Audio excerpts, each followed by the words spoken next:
Welcome back, everyone. I am Rachel Strabley, consulting hypnotist, and I work with women who are ready to make changes in their life.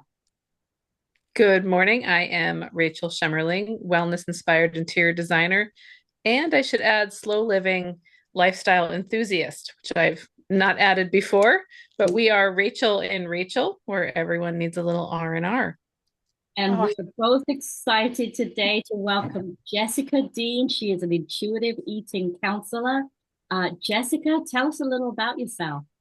well, thanks so much for having me. I'm always happy to share what I do, hopefully to reach more women and bring them into this intuitive eating world.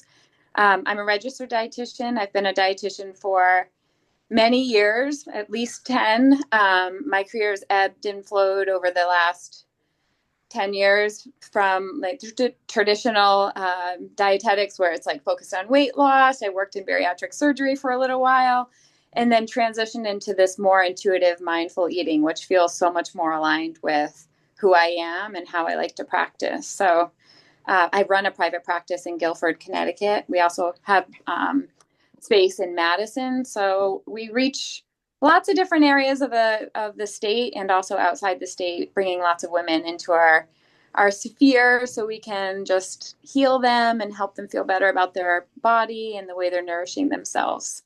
Oh, that sounds wonderful. And all your links will be in the description. Uh, Okay. aired. So I love that you have a different approach to most nutritionists that centers on health over dieting. So tell us a little bit more about what that looks like. Most people, when they think of a dietitian, they think of the food police. We think we're the ones telling them that they can't eat something or, they need to have this or that and lots of rules. And I practice in a much different way. And the dietitians that work with me also practice in a different way where we're really helping the patient or the client tune into what their body's actually asking for, which can sound so strange to somebody who's had a history of dieting. They're kind of like, what does that mean? And how do I actually tune into my body? Because they never have. They've always, Yeah. I feel like when people diet, they give their power away to like Weight Watchers or macro tracking. Like they give all their power to those external things and allow those external things like Weight Watchers or a macro tracker to tell them what their body needs. And nobody knows what your body needs but you. So you could follow the best Weight Watchers plan or the best macro counting plan, but you're going to be missing out on what your body truly needs because you're the only one that knows, what foods make you feel good, what foods don't make you feel good, how much food you need, how much food you don't need. So we practice in that way where we really help foster an inner trust and inner confidence with the patient, and really starting to walk them back to a way of listening to their body and starting from the very foundation of like, for example, what does hunger actually feel like? Like, and a lot of patients have no idea what hunger actually feels like. So we'll start from the very foundational things of let's just figure out like what your body's saying, and then we start baby stepping our way to responding, and then we just kind of grow that bigger and bigger until you're this intuitive eater, which I always like to mention too is a journey. So it's not like a 30-day fix or a 12-week program. It's forever. Yeah. So we just get better and better at listening to our body and knowing what it's telling us. So I think that's very different than how other dietitians or nutritionists practice. I think many of them are still in that old way of thinking of eat this, not that. And we're very Hmm. much the opposite of eat this and not that. Which brings me to the next question, which is many people struggle with guilt or confusion around their food choices. This is good, that's bad. Right. Um, so, how do you guide your clients to develop a positive, intuitive relationship with their It, food? that's a great question. So when we make our decisions based on good or bad or Weight Watchers or points or whatever it is, we're not actually listening to what our body's needing or saying. So that can be so it can be really confusing for the patient, to even know how to start to listen to their body.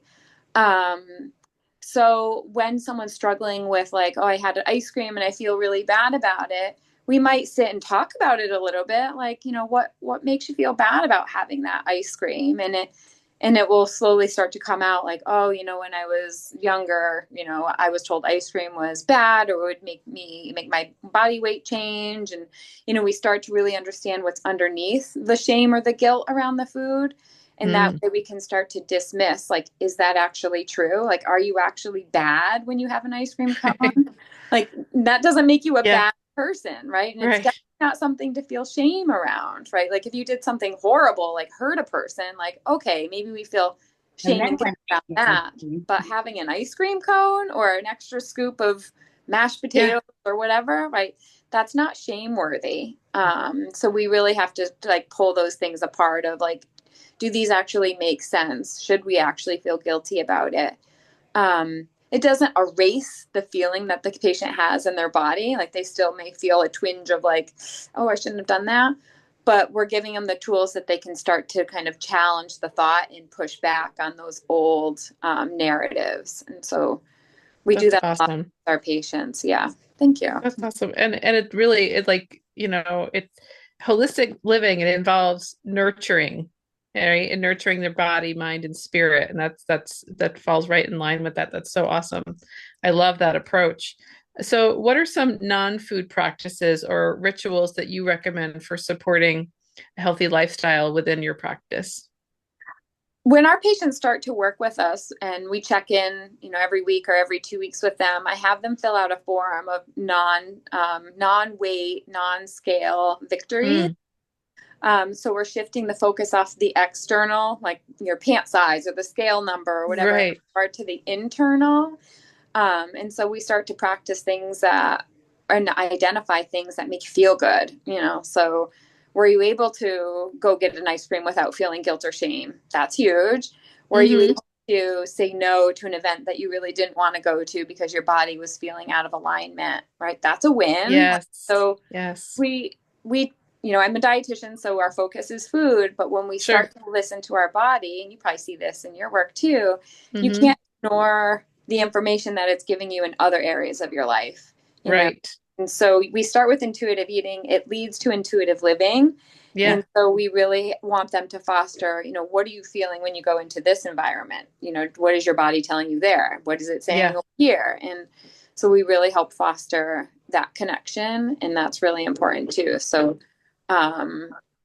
when we want to focus on like non-scale or more like loving and nurturing things, we really try to focus on like, okay, what did we do different and how is the body responding? How can we care for it in this moment? What is it asking for? What does it need? Which are really big questions, right? For someone who's never really paid attention to what their body's saying. So sometimes it's just them sitting in the question mark of like, what does my body need right now? And just letting that be kind of the whole moment, right? And not really have an answer. So allowing them to live in like this place of curiosity and also layer on compassion too. Yes. So and that leads me right to my next question. Like, what are some common myths that you're seeing about nutrition and health that you wish more people would understand?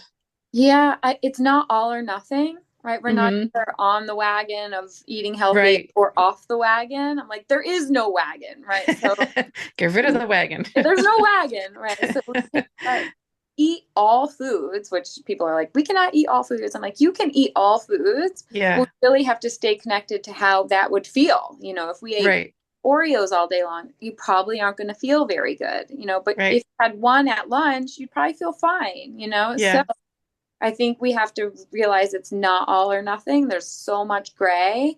And the other thing is like, you can do this, right? We were born intuitive eaters. If you look at a 2-year-old or a 3-year-old, they totally know when they're done eating. They totally know how much food they want. On the floor.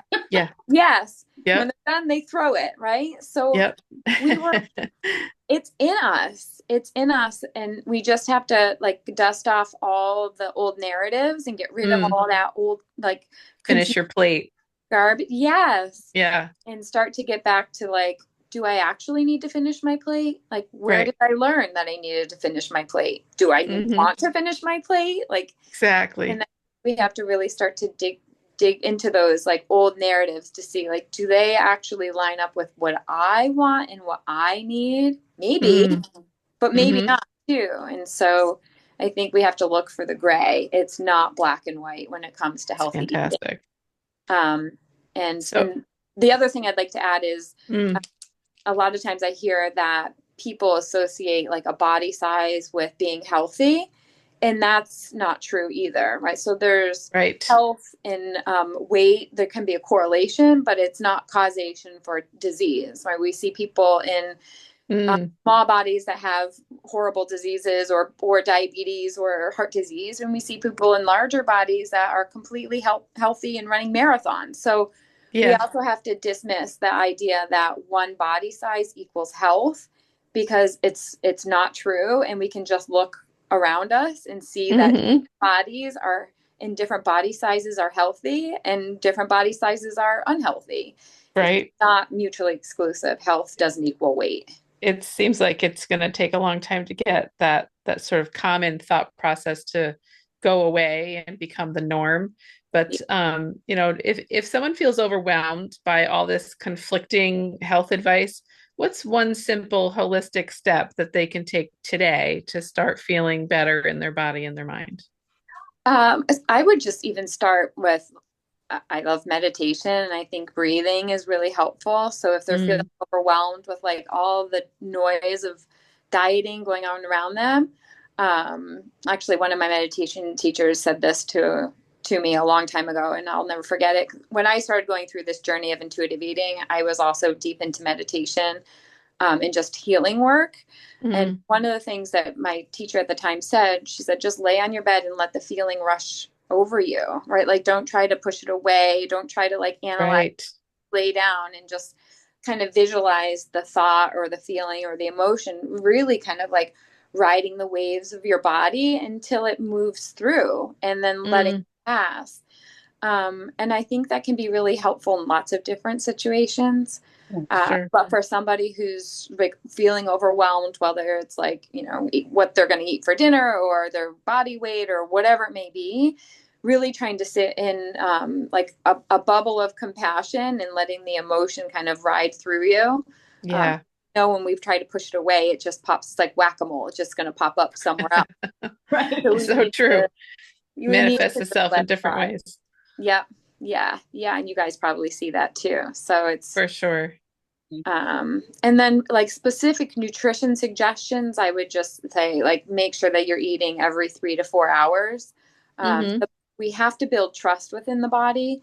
So if there's been periods of time of dieting or restriction or not eating or skipping meals, that feels really unsafe to the body, right? The body's Mm, job is to keep you alive. So if it feels like it's right. getting enough food to do that, right, it's going to feel scared.